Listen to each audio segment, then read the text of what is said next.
శ్రీ గురుభ్యో నమః. హరి ఓం. అందరికీ నమస్కారం. కార్యమును కారణమును కలుగజేయడానికి ఈ ప్రకృతే కారణం. కార్యముల వలన కలిగే సుఖదుఖములను అనుభవించడానికి పురుషుడే కారణం అని చెప్పబడుతున్నాడు. ఇంతకుముందు ప్రకృతి పురుషుడు అని చెప్పుకున్నాం. ఈ పురుషుడు ప్రకృతిలో లీనమై ఎన్నో కార్యాలు చేస్తూ ఉంటాడు. ఆ కార్యాలు చేయడానికి ఏవేవో కారణాలు ఉంటాయి. ఇది సహజం. ఈ కార్యాలకు వాటి కారణాలకు మూలము ఈ ప్రకృతి.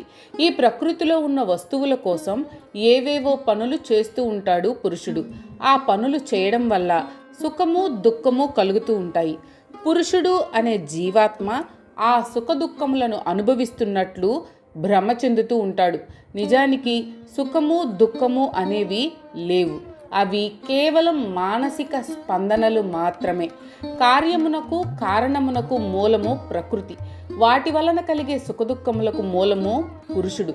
నిజానికి పురుషునికి ఎటువంటి సుఖదుఖములు వికారములు లేవు. కానీ ప్రకృతిలో ఉండి కార్యములు చేయడం వలన ఆ కార్యముల వలన కలిగే సుఖదుఖములను జడమైన ప్రకృతి అనుభవించలేదు. కాబట్టి ఆ కార్యములు చేస్తున్న పురుషుడు సుఖదుఖములు అనుభవిస్తున్నట్లు కనిపిస్తున్నాడు. కానీ పురుషుడికి ఏ వికారములు అంటవు. ప్రకృతిలో సంచరిస్తున్న పురుషుడు ప్రకృతిలోని గుణములను వాటి వలన కలిగే సుఖదుఖాలను అనుభవిస్తున్నాడు. పురుషుడు ఆయా గుణములతో చేరి కర్మలు చేయడం వల్లనే మంచి చెడు జన్మలు వస్తున్నాయి. ఆ పురుషుడు అనునిత్యం ప్రకృతి గుణములలో వికారములలో మునిగి తేలుతూ ఉంటాడు. జీవుడిగా మారి వాటిని అనుభవిస్తూ ఉంటాడు.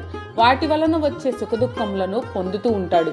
గుణములతో కూడిన కర్మల వలన వాసనలు ఏర్పడతాయి. ఆ వాసనల ప్రభావంతోనే మంచి చెడ్డ జన్మలు జీవుడు పొందుతూ ఉంటాడు. ఈ జనన మరణ చక్రంలో తిరుగుతూ ఉంటాడు. కాబట్టి పురుషుడు ఈ ప్రకృతిలోని వికారములతో గుణములతో సంయోగం చెందడం వల్లనే అతని బంధనములకు కారణమవుతున్నాయి.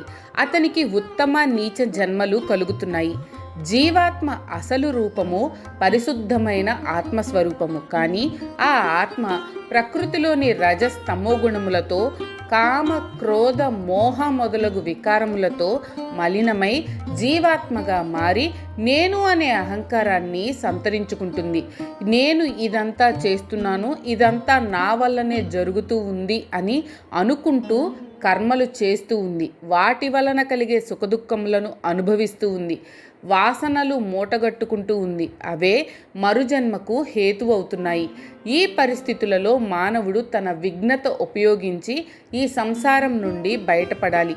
జనన మరణ చక్రానికి పునాది రజస్తమో గుణములతో కలియడం, కామ క్రోధ లోభములు అనే వికారములు పొందడం. వీటిని అరికట్టగలిగితే ముక్తి దానంతట అదే వస్తుంది. ముందుగా ప్రాపంచిక విషయముల యందు విషయ వాంఛల యందు ఆసక్తి తగ్గించుకోవాలి. ముందు దానికి ప్రయత్నం చేయాలి. పురుషుడు ఈ శరీరంలో చేరక ముందు నిర్గుణుడు, నిరాకారుడు. శరీరంలో చేరాక ఒక ఆకారం పేరు వచ్చింది. దానితో నేను అనే అహంకారం వచ్చింది. తర్వాత 3 గుణాలు వచ్చి చేరాయి. ఆ 3 గుణాలకు అనుగుణంగా మనస్సు బుద్ధి ఎన్నో సంకల్పాలు చేస్తూ బయట ప్రపంచంలో తిరుగుతూ శరీరంతో అనేకములైన కర్మలు చేస్తూ ఉంది. ఆ కర్మ ఫలములను అనుభవిస్తూ ఉంది. ఈ స్థితిలో శరీరంలో ఉన్న ఆత్మస్వరూపమైన చైతన్యాన్ని జీవాత్మ అని అంటారు.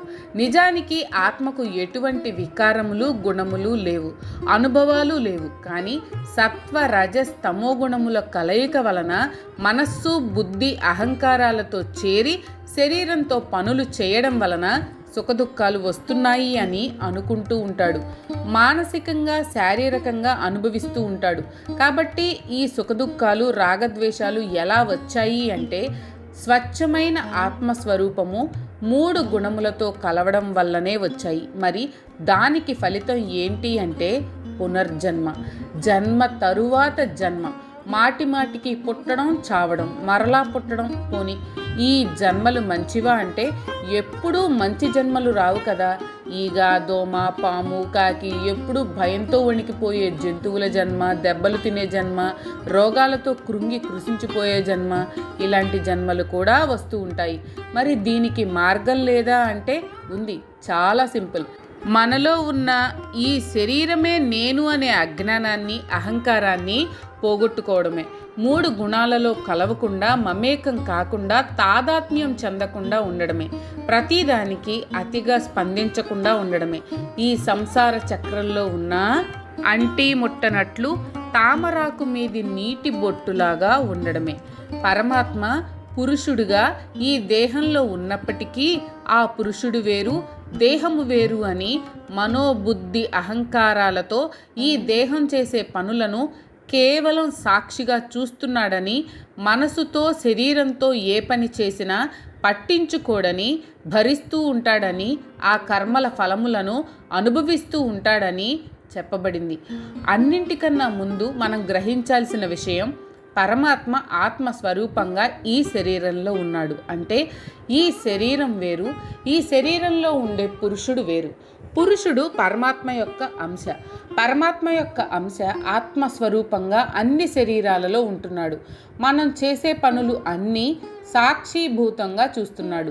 ఎలా అంటే మనకు ఏమీ తెలియదు అన్న విషయం మనకు తెలుసు. అలాగే నాకు అన్నీ తెలుసు అన్న విషయం కూడా కొంతమందికి తెలుసు. అలాగే నాకు నొప్పిగా ఉంది, నాకు కష్టంగా ఉంది, నాకు హాయిగా ఉంది, నాకు సుఖంగా ఉంది, నాకు తృప్తిగా ఉంది, ఈ విషయాలన్నీ కూడా నాకు తెలుసు. ఇంతకు ఈ నేను అన్నది ఎవరు? ఇలా అన్నీ తెలుసుకుంటున్నది ఎవరు? అదే మనలో ఉన్న ఆత్మస్వరూపం. ఈ నేను గురించి తెలుసుకోవడమే జ్ఞానం. అందరిలో ఉన్న ఈ ఆత్మస్వరూపం మనం చేసే పనులు, అనుభవాలు అన్నింటినీ సాక్షిగా చూస్తూ వాటిని అన్నింటినీ ఆమోదిస్తుంది. ఏది కాదనదు. ఇది వరకు మనం చెప్పుకున్నాం. సూర్యుడి కాంతిలో మనం ఏం చేసినా, అంటే మంచి పని చేసినా, చెడు పని చేసినా ఆ కాంతి కాదు అనదు. అన్నింటికీ సమానంగా ప్రకాశాన్ని ఇస్తుంది. అలాగే మనలో ఉన్న చైతన్య స్వరూపం అయిన ఆత్మ కూడా మనం ఏం చేసినా ఆమోదిస్తుంది. అంతేకాని కాదు అని అనదు. ఈ ఆత్మస్వరూపం ఎవరో కాదు, ఆ మహేశ్వరుడే, మహా చైతన్యమే, పరమాత్మ స్వరూపమే.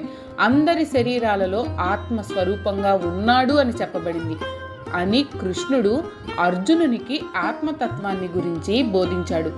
ఎవరైతే ఈ ప్రకృతి గురించి, పురుషుని గురించిన యథార్థమైన జ్ఞానమును పొందుతున్నాడో అతడు ఈ ప్రకృతిలో ఏ విధంగా ప్రవర్తించినా అతడికి జనన మరణములు లేవు. పురుషుని గురించి, ప్రకృతిని గురించి, అంటే క్షేత్రము, క్షేత్రజ్ఞుని గురించి ఎవరు తెలుసుకుంటారో, ఆత్మ అంటే ఏంటో, ఆ ఆత్మ జీవాత్మగా ఎలా మారిందో, అలాగే ప్రకృతిలో ఉన్న వికారముల గురించి, గుణముల గురించి ఎవరు తెలుసుకుంటారో వారు ఏ విధమైన జీవన విధానమును అనుసరించినా ఈ జనన మరణ చక్రము నుండి విడిపడతారు. జనన మరణ చక్రం నుండి బయటపడి మోక్షం పొందడానికి మార్గం చెప్పాడు కృష్ణుడు. పురుషుడు అంటే ఎవరు? ప్రకృతి అంటే ఏంటి? ప్రకృతి గుణాలు ఏంటి? ఆ గుణాలతో కూడి పరిశుద్ధమైన ఆత్మ ఎలా జీవాత్మగా మారింది? ముందు వీటిని గురించి విచారించాలి. వాటికి కారణాలను వెతకాలి. ప్రకృతి సహజమైన రజస్తమో గుణములను, కామ, క్రోధ, లోభ, మోహములు అనే వికారములను వదిలిపెట్టాలి. ఆత్మస్వరూపమును తెలుసుకోవాలి. బంధనముల నుండి విడిపడాలి. వాసనలను పోగొట్టుకోవాలి. అటువంటి వాడు ముక్తుడు అవుతాడు. అతడు బ్రహ్మచర్యము, గృహస్థ, వానప్రస్థ, సన్యాస ఆశ్రమములు వేటిలో ఉన్నా అతడు ముక్తుడు అవుతాడు. అతడు ఒక భర్తగా, భార్యగా, తండ్రిగా, తల్లిగా, అన్నదమ్ములుగా, అక్క చెల్లెళ్ళుగా, ఇంకా ఇతర బంధుత్వాలతో పిలువబడుతున్నా, ప్రపంచంలో తిరుగుతూ ప్రజాసేవ చేస్తున్నా, ఆధ్యాత్మికతలో మునిగి ఉన్నా, ఏ వర్ణాశ్రమ ధర్మం నిర్వర్తిస్తున్నా అతడు మోక్షమును పొందుతాడు. ఎందుకంటే ఆత్మ అనాత్మ విచారం కలవాడు. నిషిద్ధమైన పనులు ఏమీ చేయడు. నిష్కామంగా, కర్తృత్వ భావన లేకుండా పనులు చేస్తాడు. అందుకే అతనికి ఆ కర్మ ఫలితములు అంటవు. కర్మ ఫలములు లేకపోతే వాసనలు అంటవు. వాసనలు లేకపోతే మరుజన్మ లేదు. అంటే కేవలం బ్రహ్మచారులు సన్యాసులే ముక్తి సంపాదిస్తారు అనడం సరికాదు. గృహస్థులు కూడా ముందు మార్గములు అనుసరించి ముక్తి పొందవచ్చు. ఇక్కడితో అర్జునుడు అడిగిన 6 ప్రశ్నలకు అంటే క్షేత్రము, క్షేత్రజ్ఞుడు, జ్ఞానము, జ్ఞేయము, ప్రకృతి, పురుషుడు, ఈ 6ంటికి కృష్ణ పరమాత్మ సమాధానాలు చెప్పినట్లు అయింది. మీకు కనుక ఈ వీడియో నచ్చినట్లయితే లైక్ చేయండి. అలాగే మీ ఫ్యామిలీ అండ్ ఫ్రెండ్స్ కి షేర్ చేయండి. ఛానల్లో కొత్త నోటిఫికేషన్స్ కోసం సబ్స్క్రైబ్ చేయండి. అలాగే పక్కనే ఉన్న బెల్ ఐకాన్ ని ట్యాప్ చేయండి.